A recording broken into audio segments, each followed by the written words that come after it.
So I love this quote by Theodore Roosevelt. It talks about the man in the arena. It says, "It's not the critic who counts, not the man who points out how the strong man stumbles or where the doer of deeds could have done them better.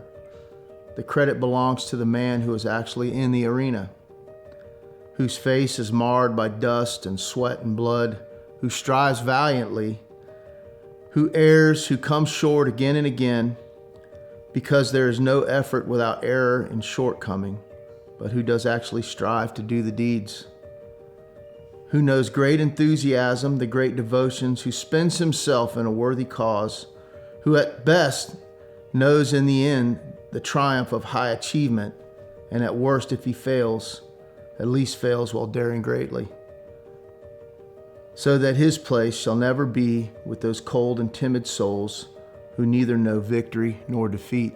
That whole quote, I love it because, there was a time in my life when, when I believed God had told me that we were supposed to do something, and I had someone look at me and tell me, "Well, I don't see that." And I thought to myself, man, it's so easy for you to say that, but you have no idea what me and my family been through to get to this point. And for you to just shut it down like that, you've got no idea. And it's so easy for us to take that role of a critic, to take that role of pointing the finger, or they should have done this or they should have done that. And we see it every day in the media. We see the news. I mean, all of it is like that. But I never want to be that person. I want to be the man in the arena. Listen, if I fail, then I fail doing what I thought I was supposed to do. If I fall down flat on my face, at least I fell down flat on my face doing something. I wasn't standing by looking at what everybody else should be doing. I was in there doing it myself. And I feel that way in this vision of Eagles Nest, Do I have panic moments? Yeah, man. Do I get scared? Yeah, I get freaked out. We're always doing something new. We're always moving into some new place. Yeah, it's easy to get scared. But do it afraid. Step out. Go after it. If you have a vision in your heart, don't let fear, don't let any other voice, don't let anybody stop you from doing what you believe God is telling you to do, the direction that you're supposed to go in your life. Now listen, have wisdom in it.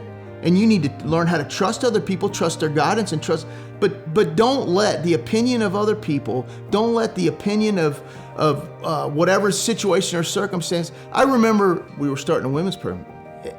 I got a lot of feedback about that. Well, you don't know about starting a women's program. Well, I don't. I didn't know anything about starting a men's program.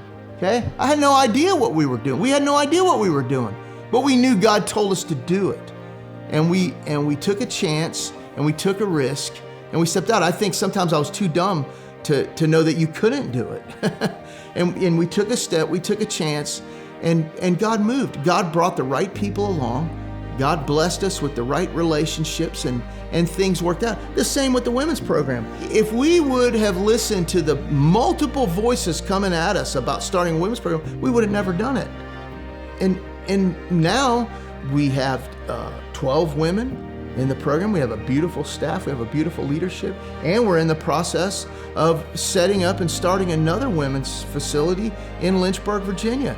So why do I say that? Well, I never want to listen to the critics in here or the critics out here to determine what I want to do. I want to listen to that voice in my heart, and I want to follow that voice, and I want to listen to him.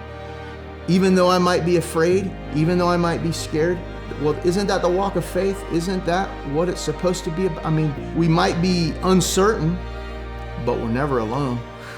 We might be unsure, how's this all going to work out? But we know he's always with us, and he's always going to care for us. And even if I fall flat on my face, he'll be there. Even when I rise to the pinnacle of success, he'll be there.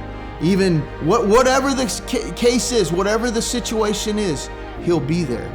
He's never going to leave me. He's never going to forsake me. So I never want to stand in the corner and point out what other people aren't doing. And I would say that to people today. Don't be that person, Don't be that person that sits around and points out what people aren't doing or what. You do your thing. You go after and do what you're supposed to do. Get your eyes off of everybody else. Get your eyes on him and do what he's told you to do.